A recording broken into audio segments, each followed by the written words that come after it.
Hello and welcome to episode number 107. 107 That's an of old the Clinton is. Outerhaven Podcast. What? That's an old Clinton is. Way to kill the intro. Come on, man. Segments are funny. You gotta keep going through them. I know. Way to kill the opening. Clinton Bowman here, ladies and gentlemen, boys and girls of all ages.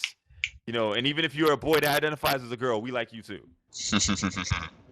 Episode 107 of the Outerhaven Podcast. I'm joined by Will Cock and Keith Mitchell. We have a lot to talk about right now. One of the major things that we're going to be talking about is Nintendo. They made a big announcement this week. But here's they sure did. Here's the problem with that. We have a lot to kind of discuss on that because Nintendo hates you. Nintendo hates you all. And also, there was an alpha of a certain, Weeb Souls that came out. God damn it, don't call it Weeb Souls. We're not talking about Samurai Souls this podcast. We're just not talking about it. But also, something was stolen this past week. Let's just jump onto that one. But I did introduce Will and Keith. I didn't give them a chance to really introduce themselves because I wanted to jump right into stuff. But guys, just say something. Something. Okay. Something. All right, cool. Nice. See? All right, so Uncharted 4. That's the game that's coming out. Yeah, kind of. Oh, you played it at PAX. Come on, son. Don't hate. First of all, I didn't play it because it was just a multiplayer beta, so I didn't really give a shit. But no, this game is not going to suck. No, yeah. Not even a snowball chance in hell this game's going to suck. All right, so Uncharted 4, Thief's End. Shuhei Yoshida put an update on April the 27th talking about Uncharted 4 getting stolen in the UK. A few copies of the game have surfaced in the UK after being robbed in transit, and apparently they were robbed at gunpoint. Robbed you. Oh boy, man! So straight up robbed from a truck. While I'm not surprised at the lengths that people will definitely go for a game such as Uncharted or even so much so any Nintendo game, it just gets ridiculous that people would have to do this. Don't get me wrong.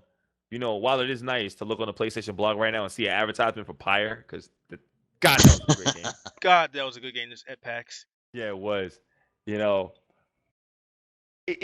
know Jason is still grinning from playing that game. I know. It sucks that people had to go this far. But the problem is they're assuring us, Sony is assuring us, Yoshida Sensei is San, excuse me. Frickin', if I'm a game designer in the future, he might be my sensei anyway. He's assuring us that they will be very vigilant to protect them from this as far as they can, so we can enjoy Uncharted 4 experience to its fullest on May 10th. They also should not persecute or penalize anybody who picks up a copy early because they did not rob them. Yeah, but keep in mind, in a sense, if it was American law, you would be an accessory to robbery. Well, see, here's the thing: some stores have also broken the street date, so you can't really tell which is which. Yeah, don't get me wrong. A lot of mom and pop stores, especially I know in New York City, a lot of mom and pop stores break street dates so much. Like people, we get Street Fighter on Friday, the Friday before it was released. I wouldn't be surprised if right now on street day, as we see, you know what? I'm about to go on Twitch right now and take a look and see what's getting. I guarantee. I'm pretty sure Twitch is cracking down. Yeah, if there was Uncharted on Twitch, it would be locked down. Let's see. What's going on. I'm pretty sure Sony sent a memo to Twitch informing about them. Now I want to actually see what's good with this. Unless it's a review copy, even still, you're not supposed to be streaming that shit. Yeah, well, outside of Naughty Dog, playing the game. Naughty Dog's not streaming this shit. They don't want to spoil this game. This game is akin to a masterpiece. Yeah, they the last time they streamed it was 15 days ago anyway. So nobody's really touching Uncharted 4. Now. Look at this. When we went to PAX, there wasn't even a new version on PAX. They didn't want nothing being out there. Yo, this was on a secret tip. It was like that. It was on. You'll have to wait. You all have to wait till it release. Dude, we didn't even get a honestly when it came to PAX, we didn't even get a new build of King of Fighters 14. Oh, okay. So there was not any real new builds at the Sony booth. Sony was going hard, but most of their focus was on VR anyway. But that's besides the point. They had Grand Kingdom. They did. Speaking of, I do have a beta key for that. Oh, that's nice. So press betas. Gotta love being press. But that being said, it kind of sucks. I don't like the idea of people just robbing stuff at all. Of course. I mean, like we're just only 11 days away from the game. And wow, as much as I really would love to play it, I mean, hell, the beta itself was pretty damn fun. I mean, Yo, yeah, be I'm easy. impatient, Like, but I'll tolerate it. I'll tolerate the pain. yo, be easy. All right. So Ratchet and Clank reviews came out, Ratchet and and Clank. Ah, the Ratchet movie and or the game? Clank. Be specific. the movie. You didn't say that. I'm about to. Ratchet and Clank movie reviews came out, and people hated it. Okay, let's be specific. They didn't hate it. Some people, IGN, just didn't appreciate it for what it was. I've seen a lot of reviews saying that it was pretty good. Neither did Polygon. Like, Okay, like I said, and I've seen a lot of reviews from people who just want. See, the problem is the disconnect is they're like, okay, I want it to be just like the game. No, it's Right. a movie. Come on now. like And, you and do- it's meant to be a nice sit down, chill, relax movie. And for whatever thing that I've seen so far, that's exactly what it was. It Yeah. wasn't meant to be taken seriously. I mean, if you want to talk movies that are shit, we still have Street Fighter movie that shit. So, okay, listen. The Street Fighter movie was shit outside of Raul Julia. Come on. All of son. the Street Fighter movies outside of the animes were shit. Well, Raul Julia might have been the best part. Chun-Li, Legend of Chun-Li, shit. You're not wrong. Yeah, So- yeah, that was bad. That was bad. I mean, the only live action Street Fighter that's actually pretty good is Assassin's Fist. Oh, damn straight. Damn straight. I'm just saying, like, don't get it twisted. People also hated the Key and Peele movie, anyways, too. So it's like whatever. The what? The Key and Peele movie, Keanu. No, people love that. People are loving that movie. No, I've heard 2 reviews that are like not that great. Like my boy Samit Sakar, who I managed to meet at PAX. Well, Dude. he's a sports guy. I'm not gonna. Yes, No he is. disrespect to him. Like I love that guy. The guy was a pleasure to talk to at PAX. But he says pretty much it's like Keanu is like a Key and Peele sketch stretched out to a full film. It's got a 76 of Rotten Tomatoes, so that's saying something. Right. So, don't get it twisted. Don't get it twisted. I mean, people said the same thing about Coneheads, and people loved Coneheads. Oh man. Like, yeah, I just threw way back. DC Universe Online, previously only available on the PlayStation console, on Sony consoles, is now available for the Xbox One. Meh. Nobody cares. Nobody cares. Come on. I don't know. Like people are actually getting a chance to play one of the worst MMOs ever. Sassy.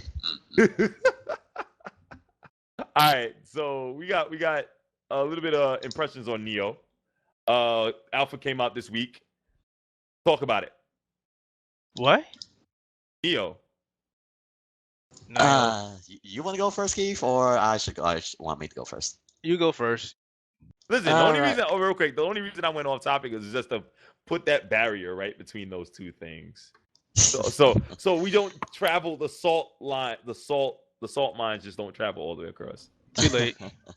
But anyway, so in case you haven't again downloaded the Neo Alpha demo, which was I believe was also shown back in the previous PAX case conference.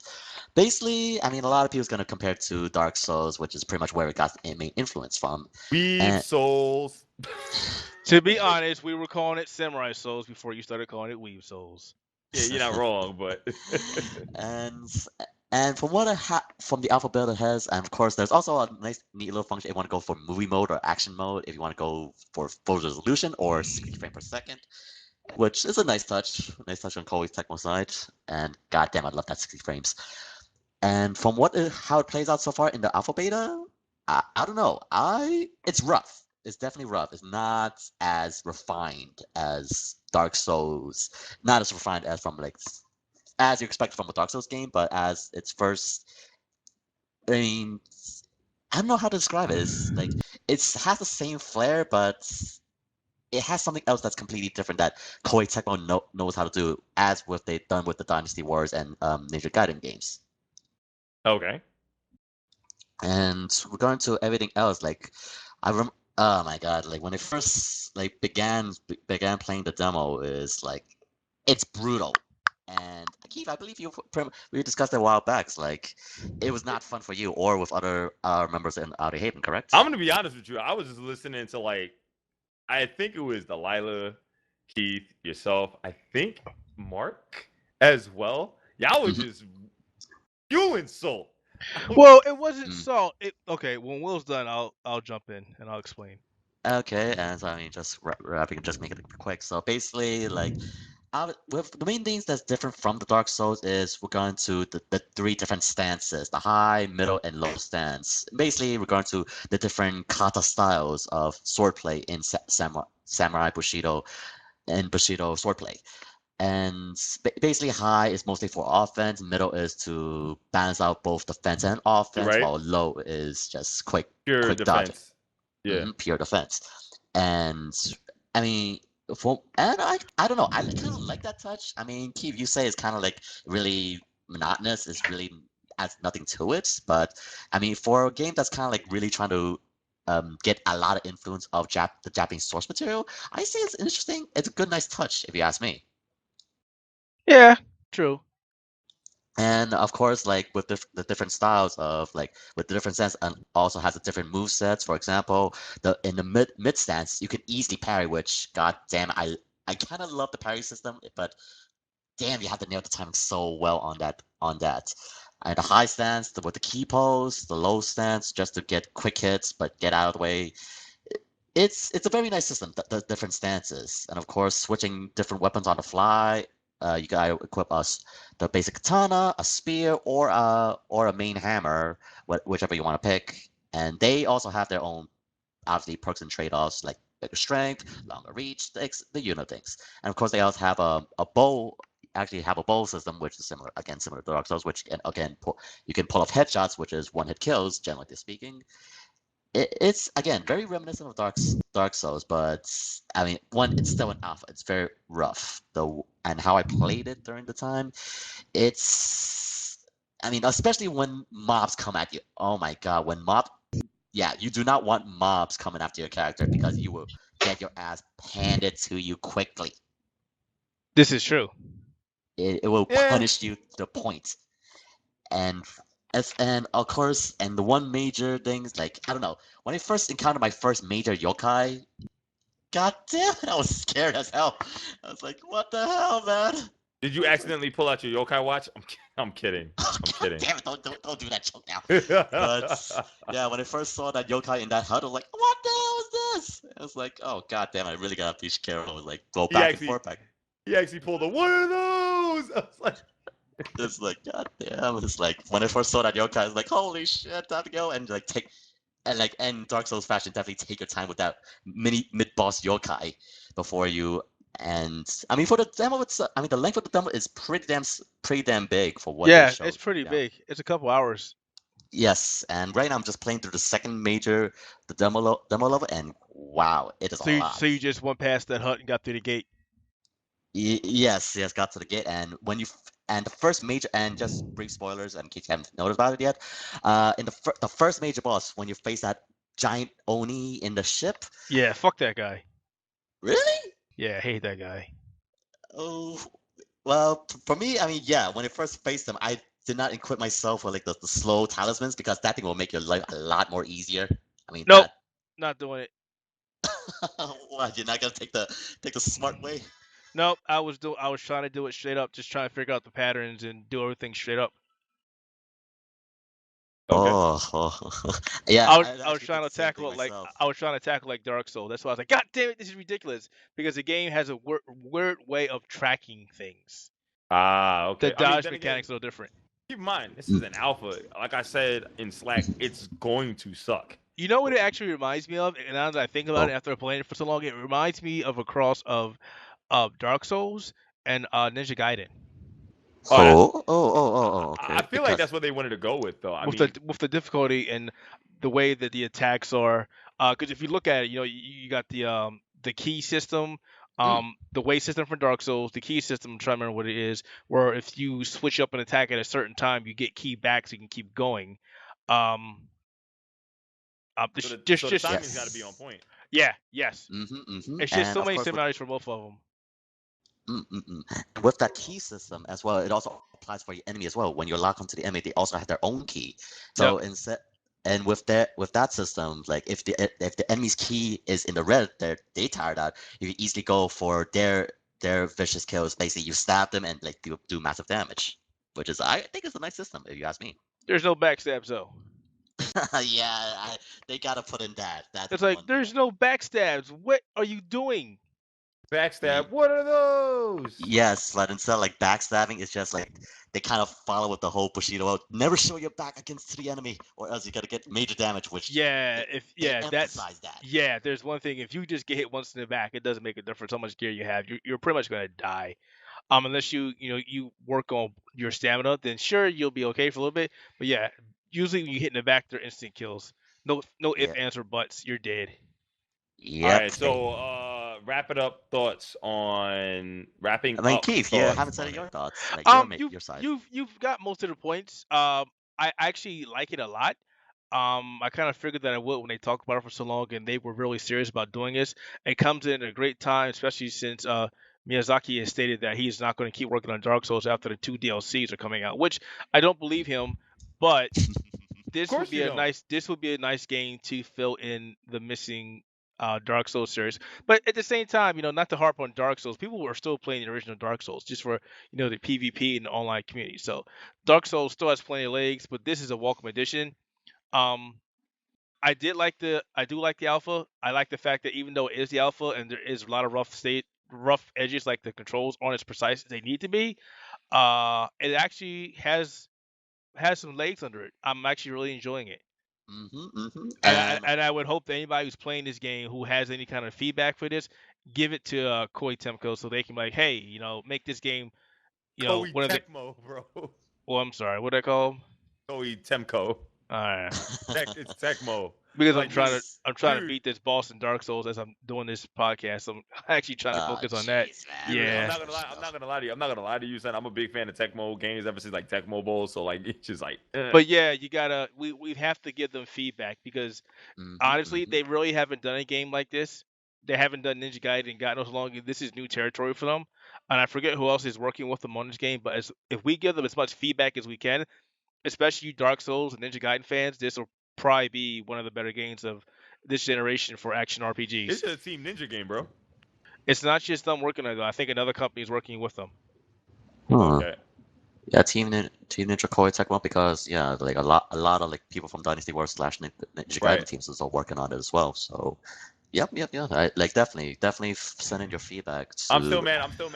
The name of the protagonist is William Adams, a blonde-haired samurai.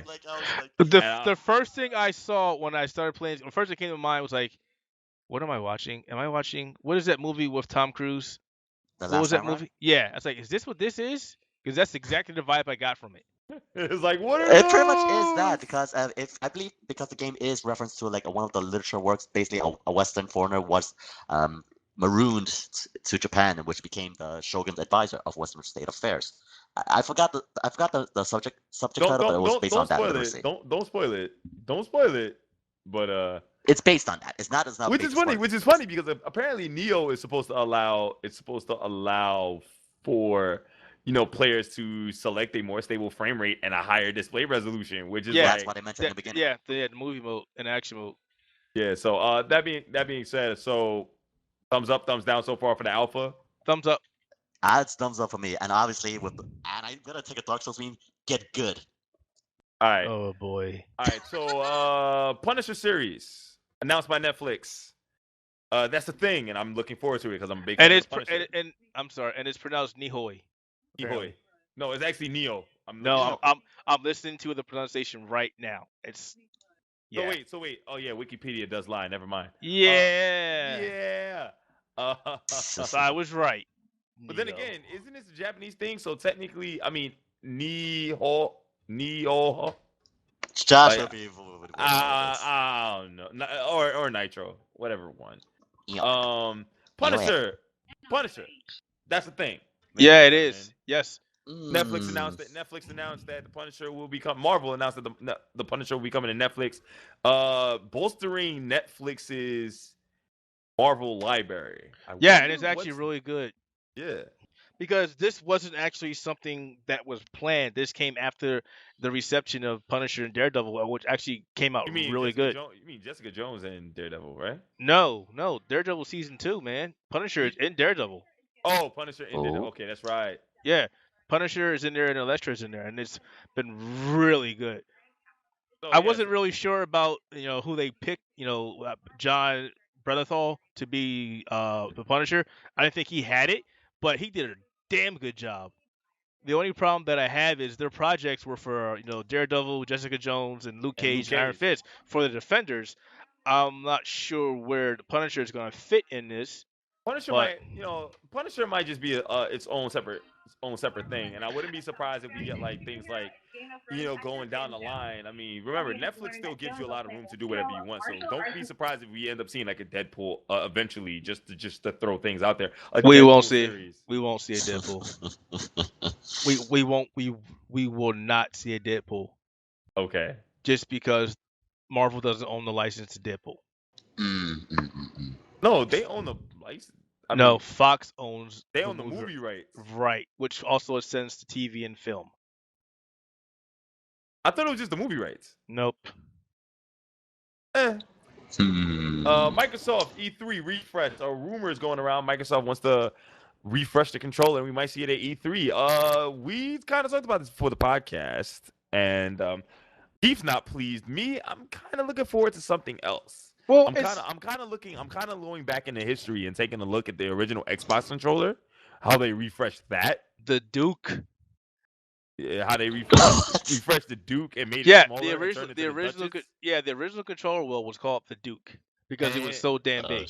And then they changed it, and then you got the Duchess, which was the smaller one. The Type S. Yeah, the Type S. Okay. Part of me is thinking that might go that direction. I mean, a lot of people are complaining. Not a lot, but there's a few people complaining that Xbox needs to go away from the asymmetrical, thumbstick design, which I actually think is perfect. It's neither here nor there. I can adapt to the DualShock 4 or symmetrical, or I can adapt to the Xbox One. I really don't give a shit. Either way. Either way, I mean, for me, this is why I prefer the Xbox One controller, even though I do love my DualShock 4 now, outside of the battery life. But that's why whoever made us gave us these opposable thumbs and the ability to adapt. QQ more people. I'm just saying. But no, this. seriously. Not to cut you off. The reason why I'm griping, and I'm not complaining, I'm just concerned that they would focus on revamping their controller. If that's the case so soon, especially after they spent, like I said, $100 million on a design research and development. No, research and design for the original controller and the get-go, not the Elite. The original controller. Period. That's $100 million. $100 million spent what, like, and it just spent maybe 4 or 5 years ago? Yeah. Not even that. Well, okay, the Xbox One has been out for almost 3 years, also plus a year for development, maybe 2 years. Can I say something though? Microsoft got that money. Like, even though keep in mind, even though their mobile platform, their mobile phones aren't selling that well, they're still making a decent amount of money on that. No, they have the money. I agree. Yeah, they got the money. They can sit down there and say, like, it's not like Sony. Sony doesn't have the money for that to do something as grandiose as Microsoft can do. Well, here's my gripe here. And I'll do this for everybody who has an Elite. So we just spent $150 on your Elite controller, and you're going to tell us, we might just come out for another refresh. It's like, but we just bought this fucking controller. But it might not be for the Elite. It just might be for it might just be for the original one. So I mean, the Elite will still be your special one. Like, no, I get that, but what if you come out with this new controller and costs less than the Elite and has more refinements over the Elite? What you feel kind of like, wait, I just paid this and you come out with something better, but you told me this was the top of the line and now it's not. I'm saying that would kind of suck. That would kind of blow. I don't see any issues. I mean, I still rock my Elite controller, but I still use my regular Xbox One controllers. Yeah, my regular Xbox One controller is actually. I think the buttons are starting. The D-pad is starting to get up. I'm gonna probably swab it with some alcohol to probably loosen out the dust. But use some Clorox wipes on it, and then use some canned air to blow it into the controller. Yeah. Oh. I mean, I use 91% isopropyl alcohol, the same I use to remove the CPU cement. I don't think you're supposed to use that because it can deteriorate the plastic underneath that. Oh. All right, so I'll probably just get some Clorox wipes I have something somewhere, maybe some baby wipes or some shit somewhere. But I mean, But this is all rumor because at yeah, the same time they're also saying that Microsoft might have the refresh of the Xbox One, which I also hope they don't do that. but then And I again, know, Sony came out with the refresh of a PS3. I remember they came out with the refresh for the PS3 2 years in. okay, so the problem that we have with this, and it's not, it's there's two different types of refreshes, guys, and this is the big issue with everybody going with the PlayStation 4.5, a refresh and a structural refresh. When they scale down the system to give you better components to cut down on the price and efficiency, that's understandable. But when you're doing a refresh to add different functionality compared to an existing system like the That's Nintendo 3DS, that's that's pretty the much difference. Apple. That's a different refresh. That's the one everybody's against. You know, we had a conversation about this, and one of our members didn't agree with what we were saying, and I totally understand that. Um, this is not something that should be contained just for a PC. But the thing with a console is it's supposed to be a set hardware architecture. That's Absolutely. why it's a console. I mean, that's the going set going down the line. I mean, ever since I remember when they refreshed the NES. It was the same architecture. It was just a Right. It different didn't. loadout. Right. It didn't change how the system functioned. The games all worked the same. There was no Neo mode or no speed burst mode. It was the same system. It was more refined. It was And a top smaller. load. It was less heat dissipation. I'm sorry, more heat dissipation, and it ran better. It was cooler. That was fine. I'm all for that, and I'm not against my main gripe. And I know we're talking about Microsoft, but my main gripe about the PlayStation 4.5 isn't so much that they're going to do that. If they're going to do that and they're going to force the console to evolve, fantastic. Be the force setter. I don't have an issue. But don't do it so soon. Don't do it so soon. After Right. people legitimately came through and spent how much money on your damn console? Well, it's not even so much that I have an issue if you're doing it so soon, and I don't like the fact that if this is the case, that you're not coming out and telling people, and the fact that you're misleading people. A lot of people are like, oh, it's going to have 4K. Yes, it's going to have 4K, maybe for streaming, for media consumption. Do you think games are going to run at a decent output on 4K? You can barely get decent 4K output on a top of the line PC. You think your PlayStation 4 is going to do that? Son. And if you think that's the case, you need to wake up because that's not happening. And that's my main gripe. If you're going to give us 4K, do it right. Don't be like, oh, we gave you 4K so you can watch DVD and media. No, if I wanted to get that's 4K, garbage. if I wanted to do 4K to watch DVD and media, I would make a media center PC that can do 4K. Well, I'm not even going to say that. If that's the case, I'll just stick to, the Apple TVs and the Amazon Fires and get my 4K consumption there. And the Roku and the new Roku that came right. out. Yeah. And I'll spend $150, $200 tops, and I'll be happy. Or even so much so just get and if you don't have the monitor, I wouldn't even get a big screen 4K. I just get a 4K monitor that I can double on my computer. Well, 4K it's not there yet. It's not there. It's a nice to have. It's not a must have. And can I be honest with you? If a game goes 4K, I mean, games I believe already almost fill a single layered Blu-ray disc, or more than fill a single layer Blu-ray disc, which is what, 25 gigs? They feel more than, because that's why we have the DLC. Yeah. We have the extra content that must be downloaded. But that's what I'm saying. So, I look at a dual layer is 50 gigs. A 4K game. An uncompressed 4K game. An uncompressed 4K game will kill it. Will it will be like two Blu-ray. It will be two dual layer discs. At most, or even so much so, we're gonna get half a game, and then the rest of the game is gonna be DLC.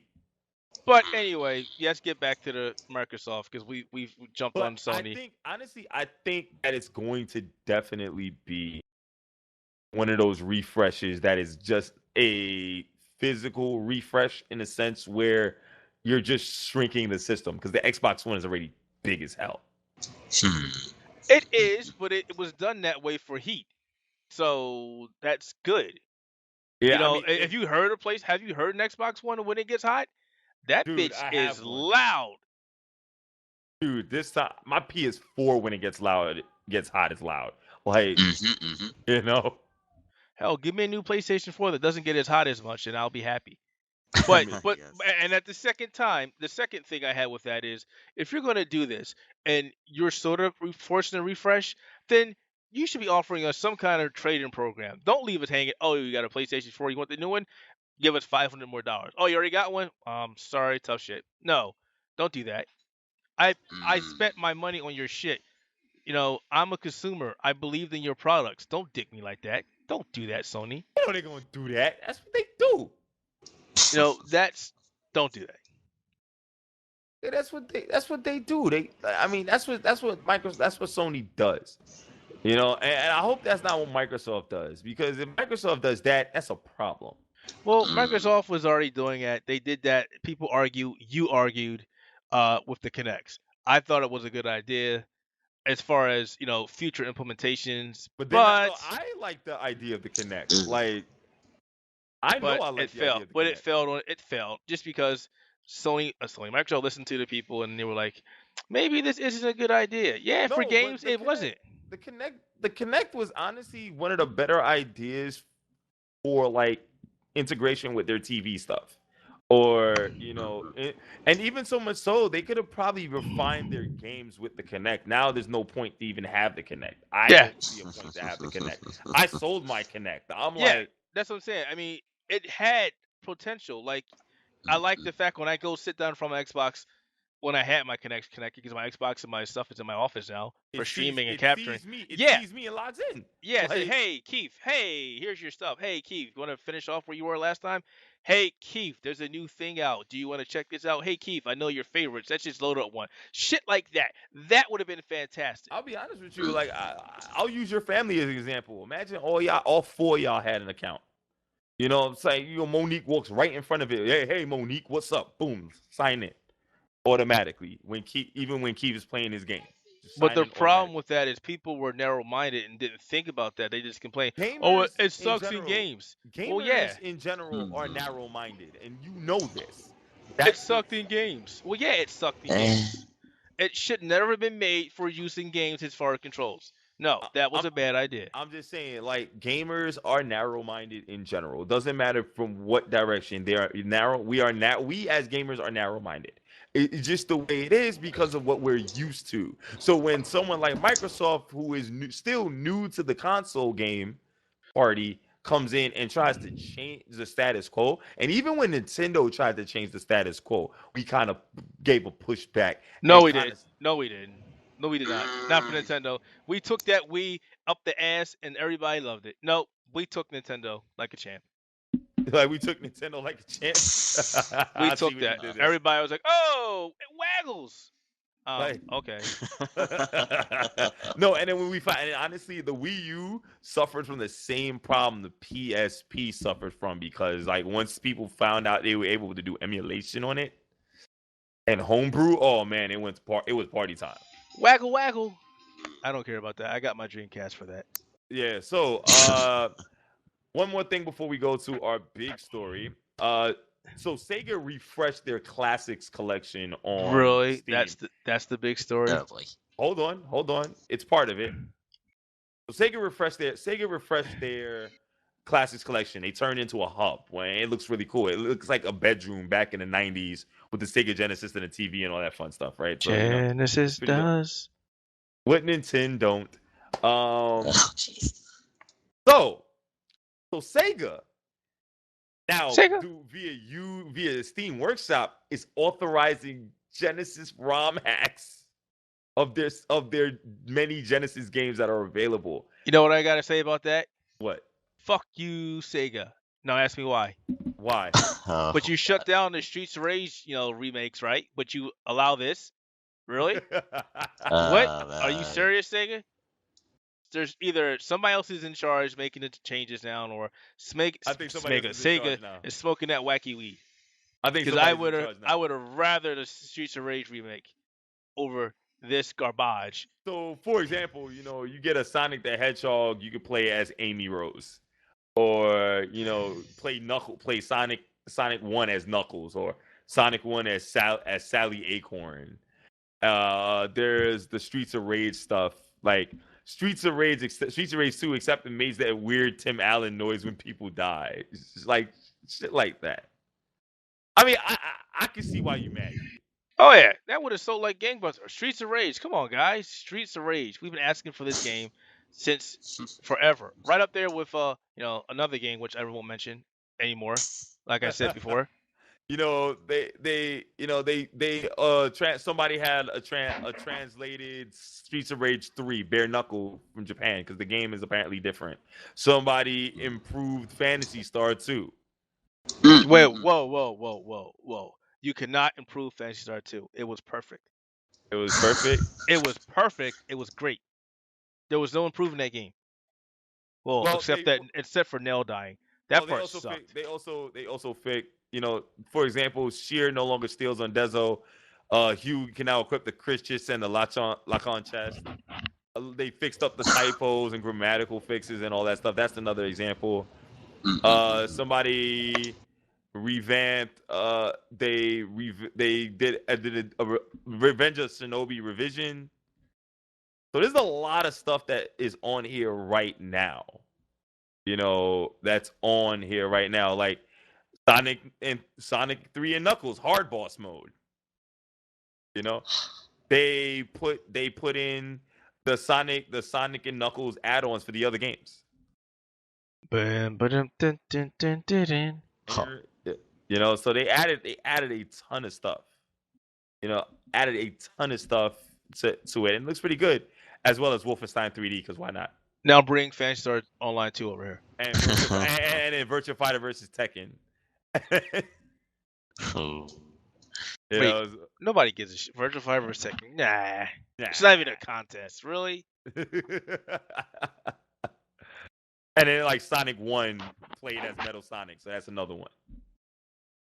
I'm not going to front. That actually sounds good. That actually sounds dope. I like the original Mega Sonic. Even though there's the confusion between Mega Sonic and Metal Sonic, but I'm not going to get into that. And then you got like Robotnik in Sonic, Robotnik playing in Sonic 1. So it's like, what? All right, big story, ladies and gentlemen. Nintendo revealed when the NX will come out, March 2017. Also, Legend of Zelda for the Wii U got pushed back to the release of the Nintendo NX as well. So we're gonna basically get the Twilight Princess debacle all over again. Yes. And with this being said, we had a little bit of a discussion. Wait, what? What happened? I walked away for a second. Sorry. Oh, we were talking about the Nintendo NX. I'm gonna walk away again. We had a little bit of a discussion. We had a little bit of a discussion about, did Nintendo really fulfill their promises with the Wii U? And Keith disagreed with me. I'm going to present my case, and then Keith is going to present his case. I stated that Nintendo promised that third-party developers would be able to do what they're able to do with the Wii U, like what they did with the PS3 and the Xbox 360, bringing the games over, because honestly, the Wii U is more powerful than the PS3, just a little bit, but more powerful. Barely. Just a little bit, but more powerful. That being said, when you look at it, the promises were fulfilled, but I feel that the third-party companies turned them around, and stabbed them in the back at Caesar style, because EA and Ubisoft and all these big companies were supporting them, and then after they released maybe like one game, two games, they're just like, nah, we're done. We're going away. We're dropping support because we don't feel that, it's worth our time. And it's, and Nintendo did technically, by the letter of the law, not the letter of the law, but the letter of the word, fulfill their promises, dictionary definition. Keith, I know you said they didn't fulfill the promises. Nope, I don't feel that they did. Why? Because they offered publishers and developers, they stated that they were going to give them a platform that would give them the ability to do more over the Xbox 360 and PlayStation 3. Which is funny because remember, like the Wii U does have that second screen, so that is being able to do more. Right. Okay. You got that. That's cosmetic. That's not pure horsepower. That's not, able to pump out X amount of polygons per second or give me a rock solid 60 frames per second. The reason why Ubisoft left, and they told everybody this, is Nintendo Wii U is not living up to what Nintendo told us. We're having to cut back on what we tried to do, and it can't handle the game. And it wasn't just them. They've lost game after game. Remember when Project Cars was supposed to come to the Wii U? I remember that. And they were like, we tried, it got canceled. Wii U is not up to snuff. I remember Sorry. that. I remember You know, Ubisoft came out and said the same thing. We tried, it ain't working. Epic came out and said the same thing. We tried to get this game working. Even though 2K came out and said the same thing, even just for their sports games. So the problem was Nintendo promised everybody a system that could do more than the Xbox 360 and PlayStation 3. And then when they got their hands on the development kits, people started saying, this ain't working. I mean, for me, it's still a lot of expectations and what people expected against what Nintendo promised. Well, here's the problem with that. I'm going to stop you real quick. I'm going to stop you there. Go ahead. I'm going to do a Kanye. So here's the problem. Nintendo offered a next generation console. Typically, next generation means significantly more power than the current generation of system out there. It's always been a jump. Nintendo to the Super, to the Nintendo 64, to the GameCube. I mean, don't get it twisted. Don't get it twisted. The Wii U is obviously tons more powerful than the Nintendo Wii. As I do shifty eyes. But compared to like PS3 and Xbox, but compared to the competitors that it was supposed to be leapfrogging over, it was not. And this is a problem that Nintendo is going to have going into the NX, because the third-party publishers and companies are like, well, you burnt us with the Wii U. We're not sure we're going to want to support the NX. So this is do or die time for Nintendo now. They have to come out and show that the NX has the capability, has the power. And if they don't, you're going to see a Wii U all over again. Well, here's my thing. And what's worse is Nintendo is not showing their cards to anybody. Which, you know what? I think is a good idea. That is bad. Nah, I think it's a good idea right now. They're not going to show until going up into E3. I would rather them show their cards after E3. That way, the buzz kind of dies down after E3 and San Diego Comic-Con. Totally wrong. You announced that this system is coming out next year. That gives developers 1 year to get shit out there. It needs to be done now. But the longer you hold on to it. But didn't they also announce the NX like freaking last year? They said it was coming, and they would give us more information later on at E3. That's what they said. Okay. And then they waited and they waited and they waited, and then they came out left field last. Was it this week? Was it this week or the week before? It was this week. And said, "Oh, it's confirmed now. We were going to wait, but it's confirmed now." Okay. So they went back on the word and said, "We're going to wait to E3." They maybe talk about it to, it's launching in 2017. Oh, by the way, it won't be at E3. Yes, it's like, and that's what the hell. So what you've did several things. You've gone ahead and basically put the nail in the Wii U's coffin. You've pissed off a bunch of loyal fans. You've now pushed back the release date to Zelda on the Wii U because you want to get an NX version of it out there as well. Yep. And you're not showing any confidence to any third-party support. Right. I mean, it's like, again, it's like taking the first point you said, Keith, is like, I mean, hell, the Wii U was just, for people who just bought the Wii U, it's like, okay, like, but now you're just gonna drop this bomb. It's like, it's a big middle finger to us. No, I'm agreeing with that. I mean, it is kind of a big fuck you. You know, it's a big Stone Cold Steve Austin fuck you. You know what I mean? But, man, I don't know. Like, I don't know how to really address that and, you know, kind of like justify it. I don't think it can be justified.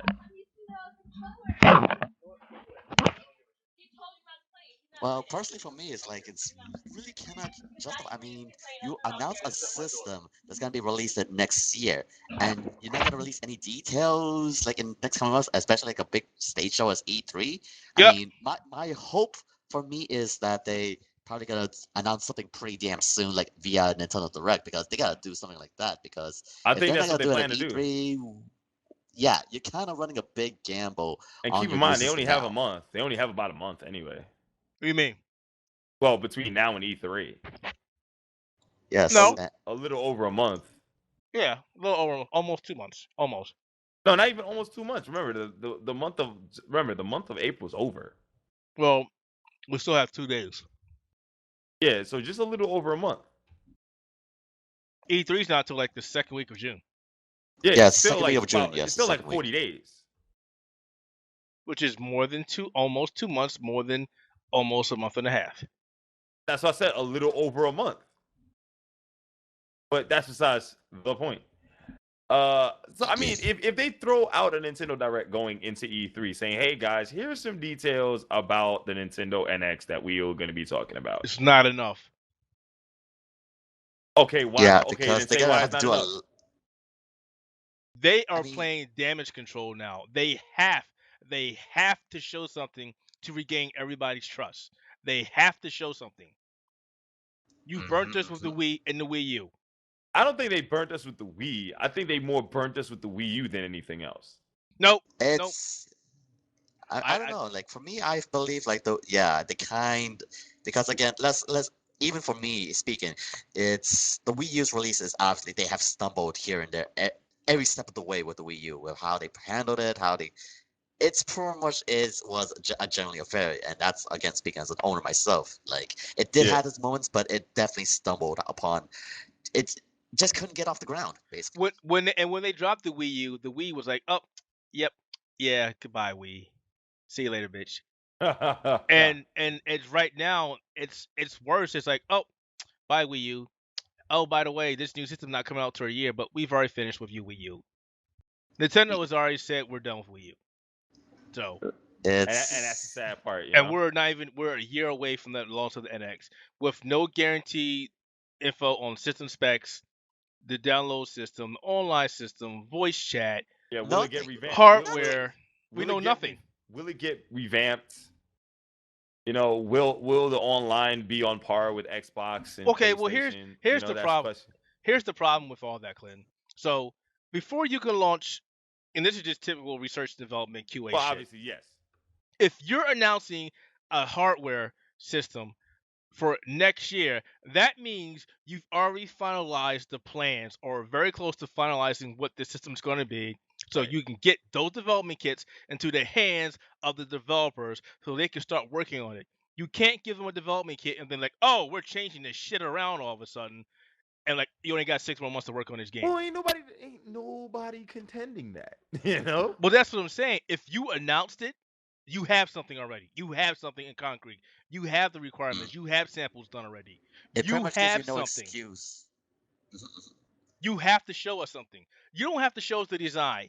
Give us the name of the chipset. Tell us what the specs are going to be Is it going to running. be an AMD chipset? Or you're still relying on PowerPC? I mean, even though Nintendo has always done AMD chipsets, but is it going to be AMD chipset? Is your GPU going to be NVIDIA? Like, what's good? Like, Nvidia's out of the console market. They're not going back. And Right. it stated on the 27th, which was, I believe, Wednesday.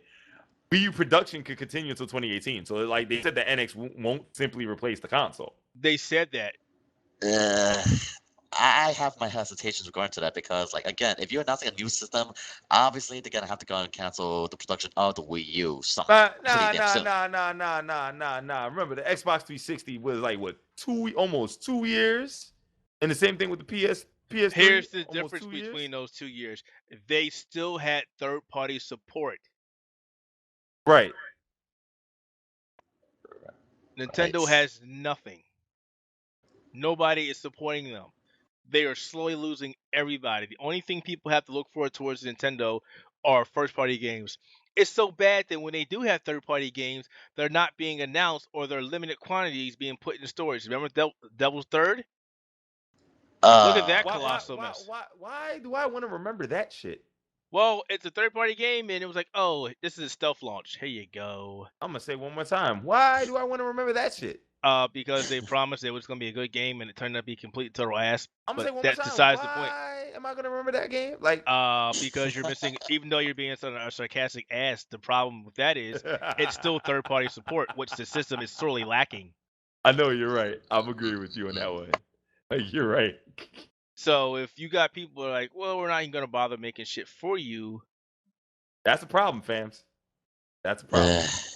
And again, like, And your most recent release, Star Fox has not been met with the reception that you wanted. Even though people do love the game, I'm not gonna front. Well, the Star Fox suck, or is it good?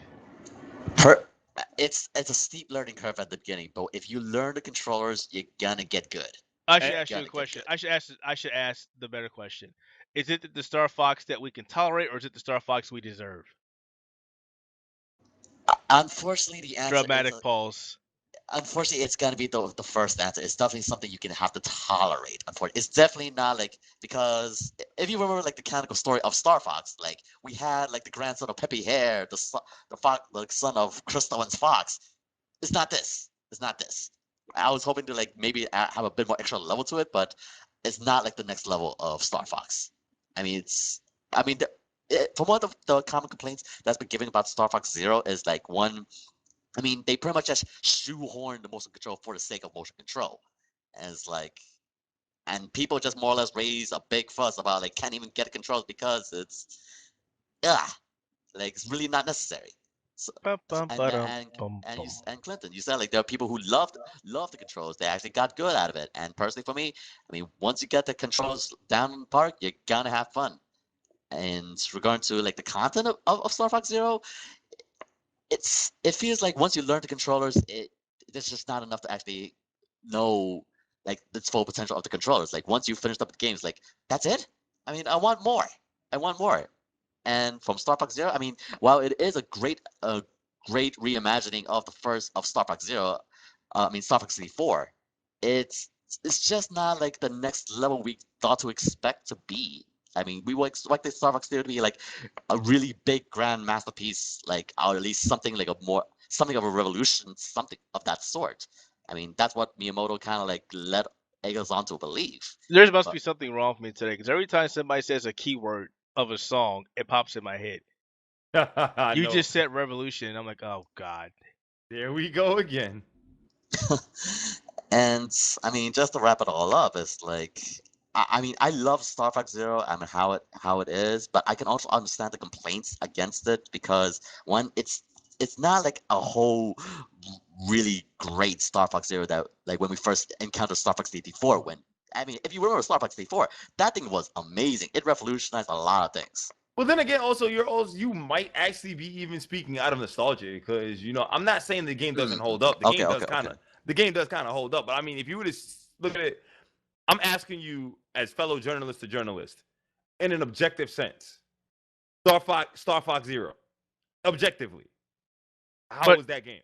but isn't nostalgia part of the job? Being able to recognize what a game was and how it holds up to now? Yes. No, I'm talking Mm, about Star Fox mm. Zero. I'm not even talking about Star Fox 64 at this point. I can get back to Star Fox Zero. I'm talking about when nostalgia aside and all that stuff. Star Fox Zero in an objective sense. How's the game? In the objective sense, it Yep. is a fun game. It is a fun game, no doubt about that. Exactly. It is a fun game. Now subjectively, you said it was a little hard and it's a tolerable game. Again, when at first, it takes some time to getting used to. I do with controls. Yes, I mean that's pretty much the major complaints for me. And when I've encountered controls, I didn't really have that much gripe about it. I mean, like I got in, got the tutorials a little bit. I mean, sure, the tutorial systems can definitely be worked upon, but I eventually learned it. I grew up to adapt to it, and I it's ever and once I get over that learning curve, you enjoy it. It then becomes fun. All right, I hear that. On that note, I hear that. So it's that. But let's get back to the main crux of the whole thing is the Nintendo NX. Mm, mm, mm. And what can we expect? Because That's here's the the thing. problem. We can't expect anything. I love Nintendo as a company. I mean, don't get me wrong. Keith knows me as a part of the green team with Xbox. But it's like I can safely tell you that my Nintendo 3DS has been seeing a ton of play recently. Because there's some good games out there for that. But with the NX looming, what's good with the store? What's good with what's going on? Like, do we know what's going on? Like, there is that uncertainty that's there, and it's Well, scary. I'll tell Mm. you what. I'll be 100% honest. I'm not a Nintendo fanboy. I grew up with Nintendo. There always will be a place in my heart for Nintendo, but the Nintendo I grew up with has been long since dead. Well, Uh, of course, I because didn't agree with the Wii. I didn't agree with the Wii. I tried to like the Wii. I actually owned two Wiis. I tried to like the Wii, just like I did with the GameCube. I had a love affair with the GameCube where I would buy a game, beat it, sell my GameCube. It would come out for another game. I would buy another GameCube, and then get the game and repeat the cycle until I finally said I'm done. The Wii U came out with a bunch of games that I really loved. A lot of IPs like Monster Hunter.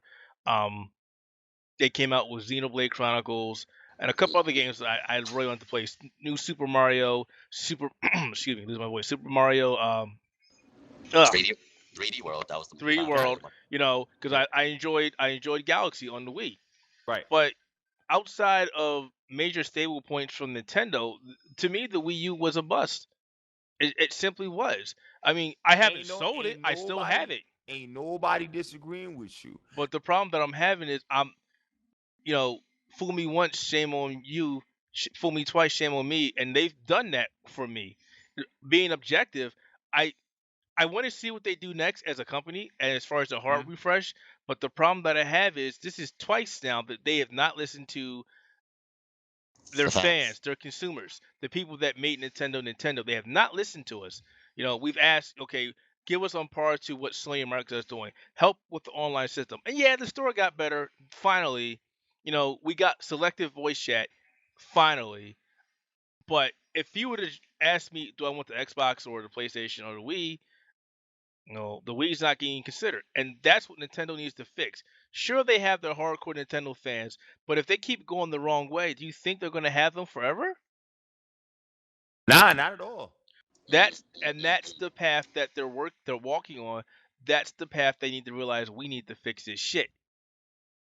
I mean, ain't nobody disagreeing. Ain't nobody disagreeing with you. And especially like how, because Nintendo now, I mean, sure, again, as you said, they definitely have their hardcore fans, but they need to go and get that magic that got them in the first place. Hell yes, they like, need definitely, that. Like, when you hear Nintendo, what's the first thing that pops in your mind? Like, Mario. Get back in that mentality again. Like, yeah, exactly. Get back into that mentality. Yeah, but here's the thing. I think the biggest issue for Nintendo is they don't have a Sega that they can basically go up against. Because honestly, remember, it was legitimately Sonic versus Mario all the way through in that 5th generation. Well, I don't think companies need that anymore. You see that now with Microsoft and Sony. They don't have a stable mascot. They have not had one in years. I think the most stable mascot they had for Microsoft was Master Chief. And even to a degree, not really. No, see, I don't agree with that. You can go back and forth with that, and holy shit, this segment's long. And excuse me. Let me go back. It's not the 5th generation. It was the 4th generation. Because 5th gen was PlayStation and Nintendo 64. Yes. And even then, it was still Mario versus Spyro and Crash. So well, let's be specific. It was Mario, Sonic, Bubsy. Remember Bubsy? I'm talking about 5th gen. When PlayStation and Nintendo 64. So it was legitimately Mario going up against Crash. No, Sony had a bunch of mascots then. Crash and Spyro. Come on. They actually had a couple other ones that I can't remember. If you say Jersey Devil, no. You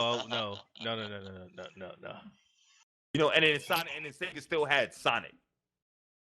You know, like it was like Sonic versus Mario versus Crash, Lara Croft, freaking Cloud. I'm trying to remember. Sony had a shit ton of mascots, dude. A lot of mascots, but could never nail the one. Because they tried it with Jackson Daxter. They had Crash Bandicoot. I'm talking about 5th generation. Remember, Crash and Spyro was mostly the original PlayStation.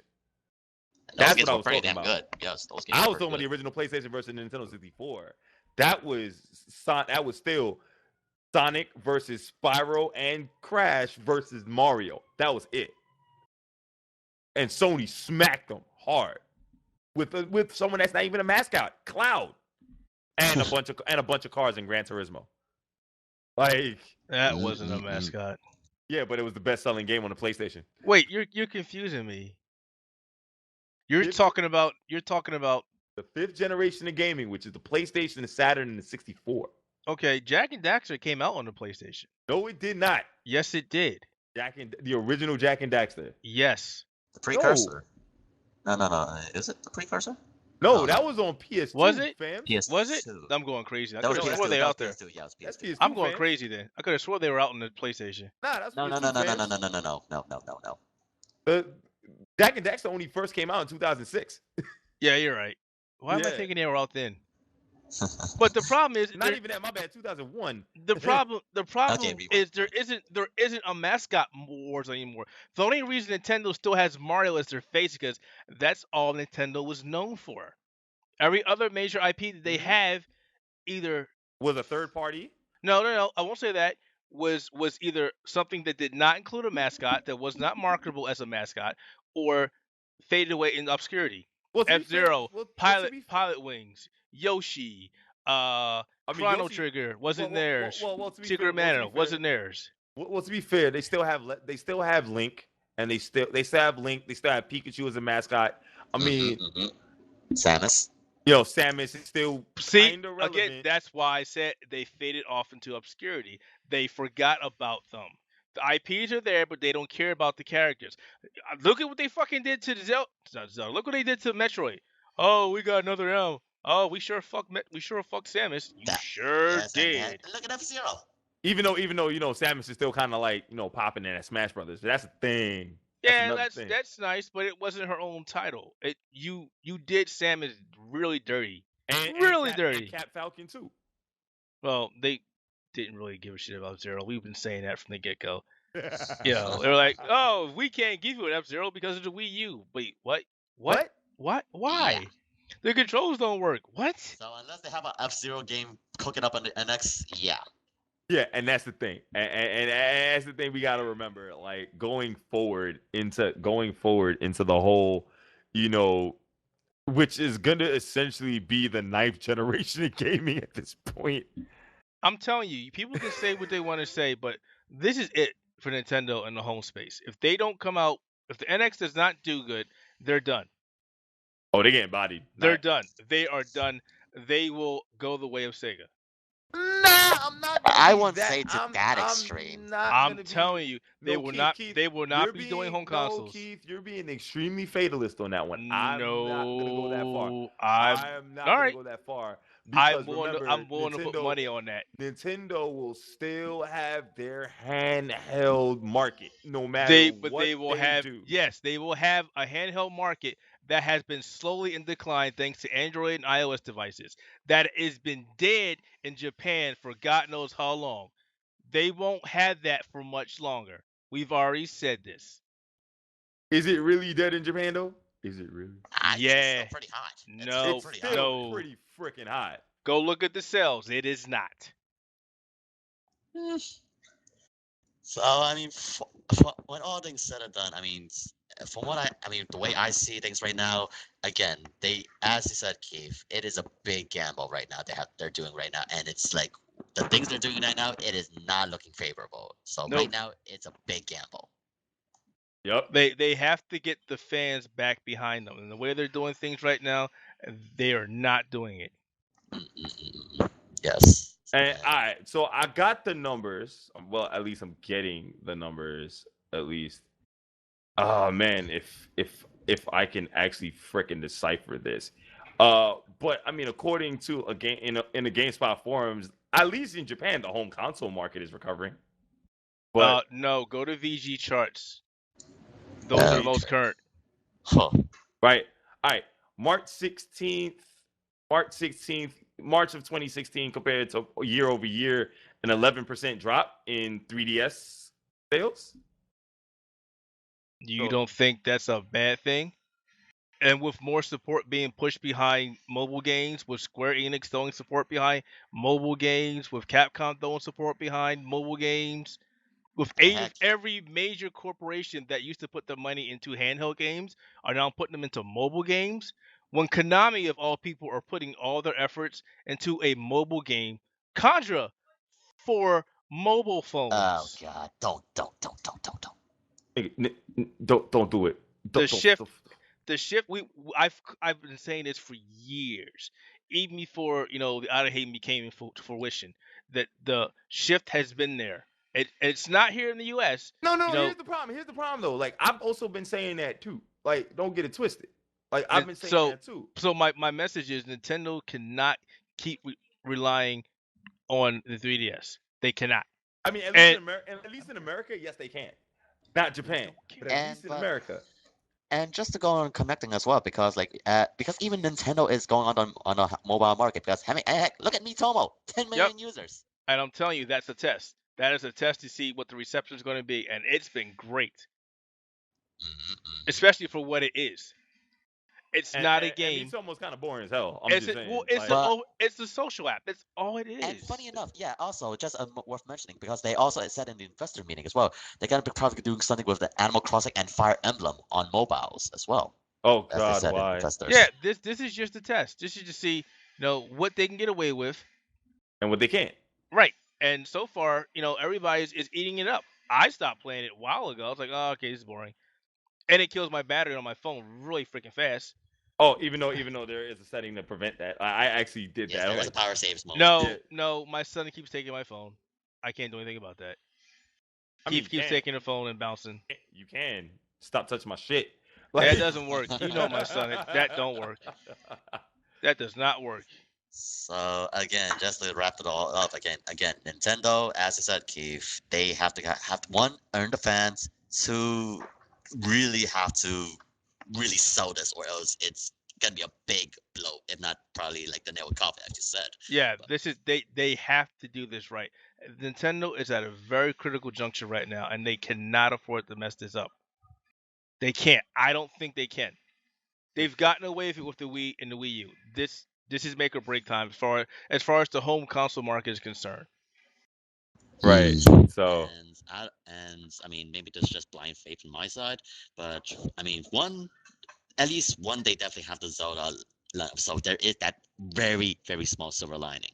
So obviously we're definitely gonna. You know what? We're definitely probably gonna end up getting a Mario for that shit anyway on launch. We're always gonna get a Mario, but that's another podcast. We're always gonna get a Mario. That's just another issue. Nintendo is afraid to take risks with that. We don't want Mario. It's even like they're afraid to take risks, but also it's the same kind of thing. Like, hey guys, if it ain't broke, don't fix it. Like, if it ain't broke, don't fix it. But they have so many other games in their catalog that Mario, give us something else. Hell, I don't give a shit if you headline Yoshi. I don't care if you headline again F-Zero or Pilot Wings or oh my God, you gave us Splatoon. Give us something else. But you know what? I'll be honest with you. We're all a bunch of adults that are sitting down there legitimately playing on nostalgia right now. And I'm like, where's the shit that we grew up with? Because blah, blah, blah. Even though Nintendo also does recognize there's a new generation of kids out there. See, here's the problem. You, sir, are talking from nostalgia. I have two younger kids who also complain about the Wii U and the lack of games. I have it close up hand. I can see that. When I go ask them, hey, do you want a Wii U game? They're like, no. Kids, you know what I'm saying? Those are your kids. So, like, even this like, that's just a small kind of that's a small sample size right there. No, but what I'm saying is you're saying that we're talking from nostalgia when I'm having it from another perspective that is not nostalgia. Right. I don't influence the games they play. They play what they want to play. I'm not saying that you are. All I'm saying is that's still a small sample size. Like, there's still Nintendo. I think the idealism behind Nintendo is this: they know there's a whole bunch of kids out there. So let's if it ain't broke, don't fix it. We got Mario, we got Kirby, which is our two biggest selling franchises, and Pokemon, our three biggest selling franchises out there that we know people are gonna buy into. People are gonna buy a Kirby game because it's a fucking Kirby game. No questions asked. People are gonna buy Pokemon because fuck it, it's a Pokemon game, and people are gonna buy Mario because it's a freaking Mario game. If it ain't broke, don't fix it. And that's what they're doing. The problem is they're so in that if it ain't broke, don't fix it, that you're right. They don't want to take that extra step to try and do something new, even though Splatoon was sold gangbusters. It was so one minute actually. Funny enough, they actually had a second concert with Callie and Marie. Yes, it's sold freaking gangbusters, fams. Gangbusters. So that's the thing. No, just put it in there. don't think that Nintendo don't ever think that Nintendo doesn't want to take risks. They're just too afraid to take more than one big risk at a time. Because you know what? For the Nintendo 64, do you know what their biggest risk was Super Smash Brothers? That was their biggest risk that ended up being their biggest success. Okay, and history repeats itself. They did it with Splatoon, one of their best games this generation. Yep. So do more. Do it again. Do it again. I wouldn't be surprised. I wouldn't be surprised if they do it again with a completely new IP in the NX era. I wouldn't be surprised. They gotta show something. There may not be an NX error. I mean, you ain't spitting wrong. I mean, remember the NX is going to definitely be the start of the 9th gaming generation, and that's 4 years in. See, here's the problem with that.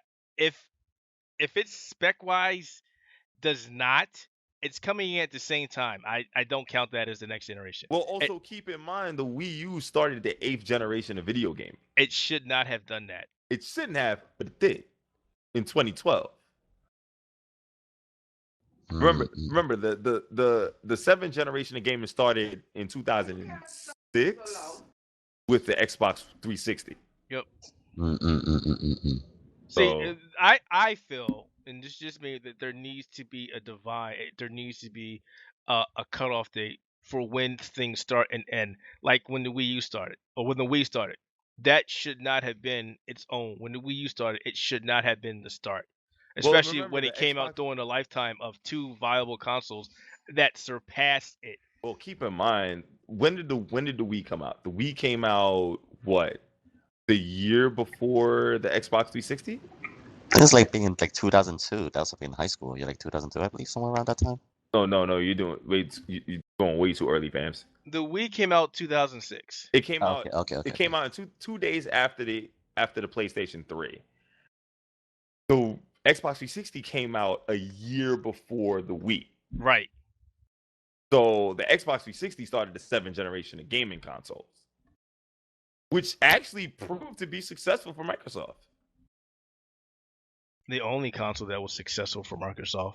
Well, the Xbox was way ahead of its time. One could argue that the Dreamcast was way ahead of its time. Same thing. Yeah. Like the Xbox and Dreamcast were definitely way ahead of its time. You know, like and even so much so the PS3 was ahead of its time. You know, so that being said, you know, everything is a cyclical kind of thing. You know, maybe the Wii U was kind of behind its time now. And we're going to start to see things like that going in. I don't know what's going on. So, final thoughts, guys. We've been going on I don't think we need any final thoughts. I don't think we need any final thoughts. We did that on this last segment. Like we literally destroyed Nintendo for no reason. Like I feel bad. I feel bad for me because I have to do the notes for this podcast, and we totally went off on a tangent again. We only went over the tangent maybe once. I mean, the important stuff that we did was hit off Nintendo, and that was the big thing. Yeah, because it was our first subject or second subject, and then we did a wraparound and came back to Nintendo. Well, Nintendo actually had to be the end because that was going to be the huge discussion. Because it was the big major news of this week, yes. All right, I mean, so I got myself a Retron 5. And it's funny, like I picked it. It was like 100 and no. We're doing other stuff. What? We said we were ending the podcast. You're going to start us up again. Nope. You said you don't have final thoughts. Dude, we've been going for an hour and a half. Well, just make it quick then. I'll make it quick. So I picked up, you know, like a store downtown Brooklyn. Picked it up for like, you know, I got like $120 and I got a NES controller for free because I got the last play model. Man, I'm telling you, I thought the game that I got from PAX wasn't working, and I'm like, what's going on? And I'm like, oh wait, I have to update the firmware. Dude, updating that firmware was a bitch and a half. If Hyperkin is gonna make another thing like the Retron 5, I'm telling you right now, it needs to be like Wi-Fi or Ethernet connected and simple to upgrade. I'm sorry, this was way too complex to upgrade. Yeah, just prawn out of the way, man. It just needs to be upgraded. But you know what? It's a good retro console. Even though it's emulations, it's still a good retro console to have. Yeah. I don't know if Keith is going to get it because he has his PC. I have my PCs. There's no reason. He has his PCs, you know. He's part of the PC master race and all. Now. Well, anybody can get do that on the Android for all things or a Raspberry Pi. Or even someone a Windows phone, because that's the thing. There's emulators for that, Mm-hmm. and they work very well. I know, right? Damn. All right, guys. For Keith, for Will. And can I say my final thoughts before I go? God No. damn it. No final thoughts, Will. Goodbye. Oh, just FYI, buy Xenoblade Chronicles on the Virtual Console. $20 right now. Go get it. Suck at GameStop. That sounds like okay. a plug, Will. So first things first. Do you work for Nintendo? Because if That you was do, a- you can't. That can't was a work plug. it. That was a fucking plug, Will. What was that? Like, what was that? Like, come Go on, buy son. it now. Go buy it now. No, don't go buy it now. Fuck Xenoblade Chronicles. No. Xenoblade Chronicles was a good RPG. That was. I'm not going to say that. I'm not going to hate on it. I'm just saying. And of course, I just hate the shadow plug. That was just like, what? Hey, can I get Secret of Mana on the Wii U? Can we?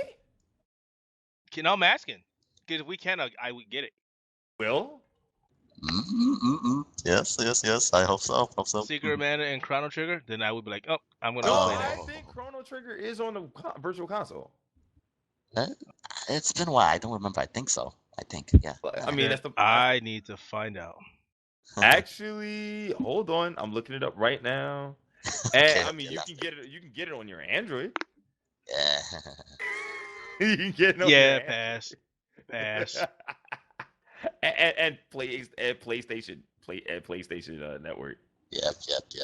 Mm-hmm. Pass.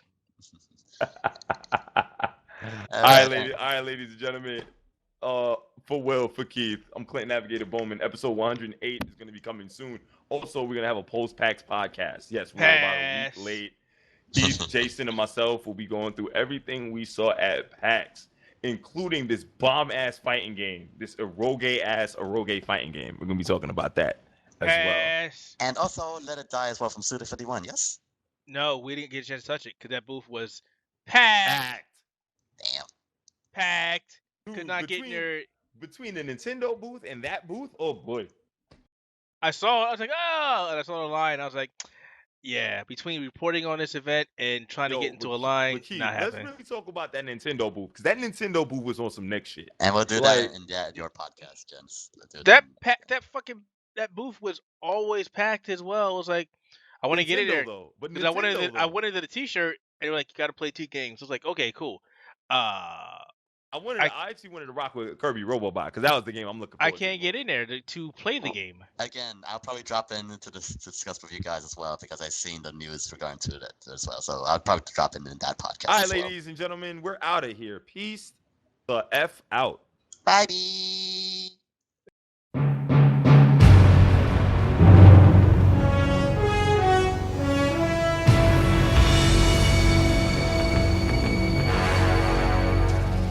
What a thrill, with darkness and silence through the night. What a thrill,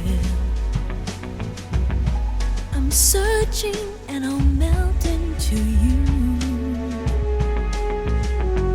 What a fear in my heart, but you're so supreme.